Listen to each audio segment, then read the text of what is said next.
MLS 461 Listeria Monocytogenes case study by zeringue-farver. So in the introduction of our patient, we have a 33-year-old pregnant woman with ulcerative colitis who was admitted to the hospital. At the time she's admitted, she's 10 weeks pregnant and has no type of complications. Her symptoms are flu-like symptoms and begin with like fever, nausea, vomiting, headache, abdominal pain, and tenderness.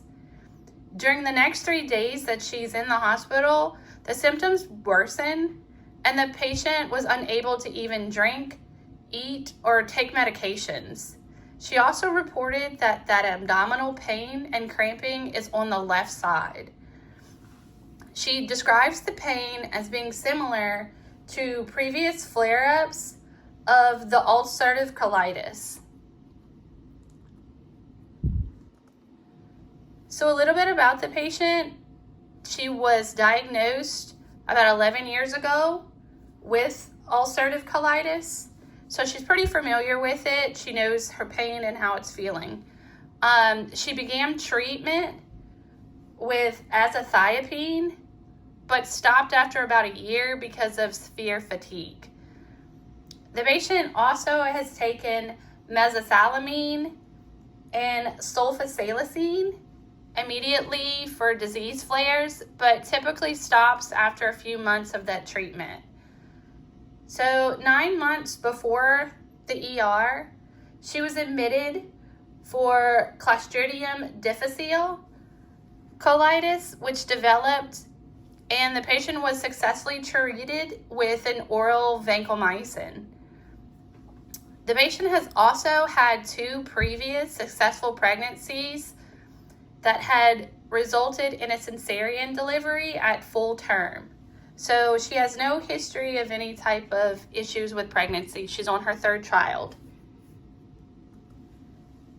So this is just an ultrasound that they took to make sure that the baby is okay, mom's good, a little bit of her inside, like her appendix, a little bit of the visual, just to see if anything was going on. So with that transvaginal ultrasound, the image obtained during it showed a single viable pregnancy and a trace of some super chronic hemorrhaging, which could happen at any time. The little color Doppler in the ultrasonograph of the abdomen revealed a mild fullness in the pelvic system on the right side that they said is probably a physiological finding in most pregnancies. You can see the arrow pointing to it. There was also a trace fluid in the right lower quadrant. However, the appendix was not visible on that ultrasound.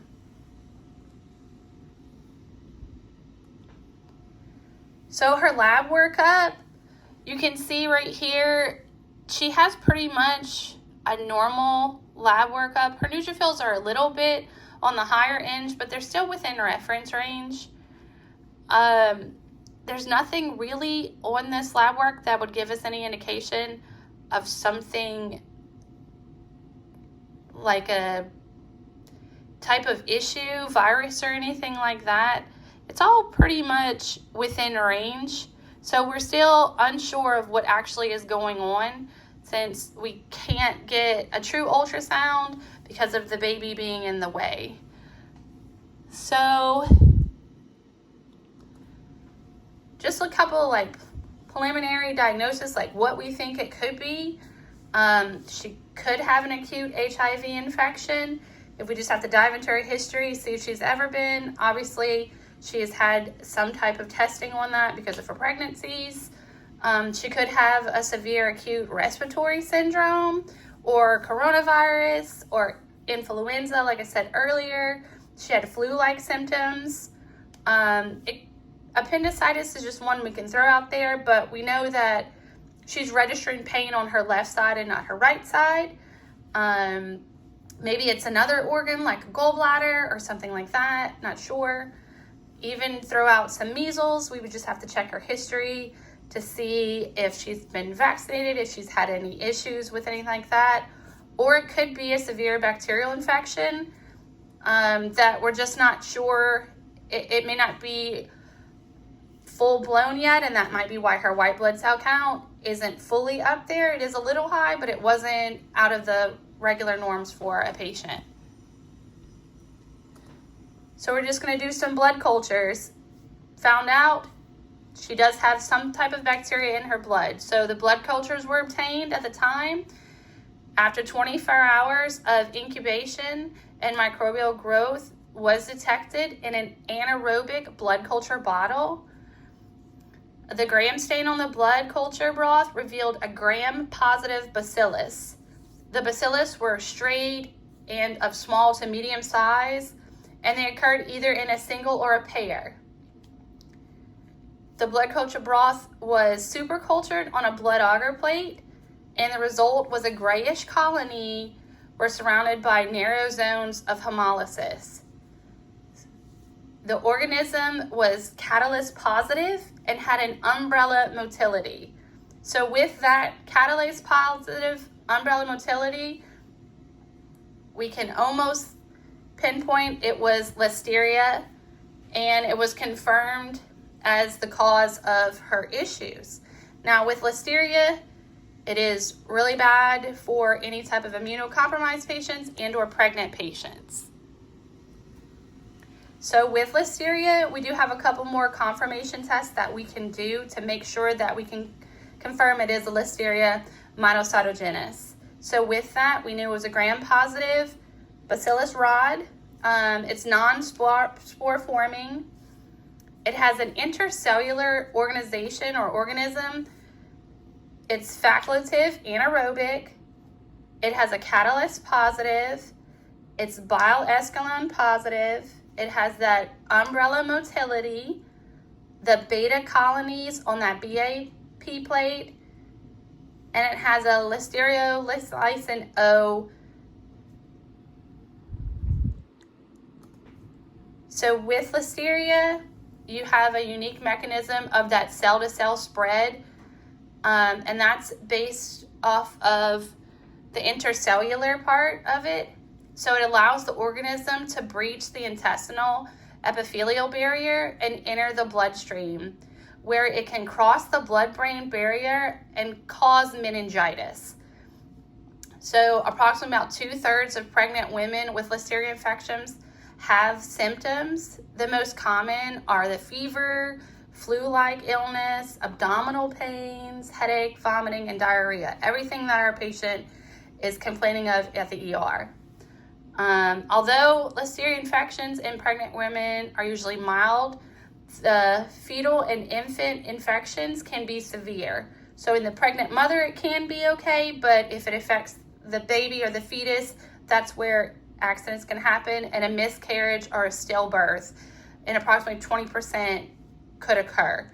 Usually Listeria, you are ingesting some type of milk, cheese, maybe unclean food, or processed meats, which could carry the Listeria on it. Now, because Listeria is associated with mortality in immunocompromised and pregnant women in many countries, including the United States, they have like a real-time outbreak monitoring, which means of the whole genome sequencing, Listeria monocytogenes isolate. So they isolate that to make sure that they cover everybody for a breakout.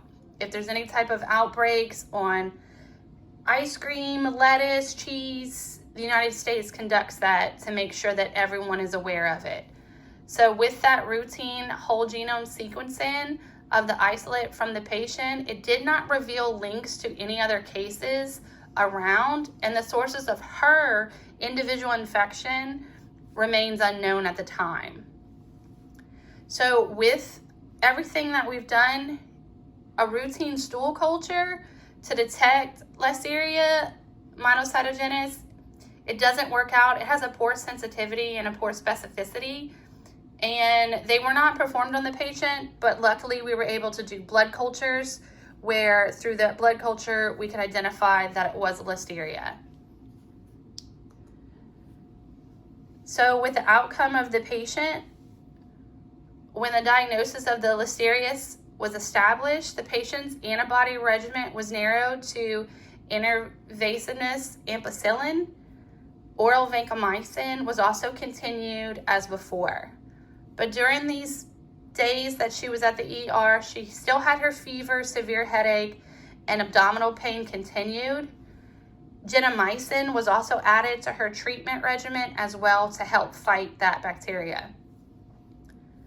Unfortunately, on day 7, another ultrasound image was obtained, and there was no fetal heartbeat, and a missed abortion was diagnosed at 11 weeks of gestation for this patient.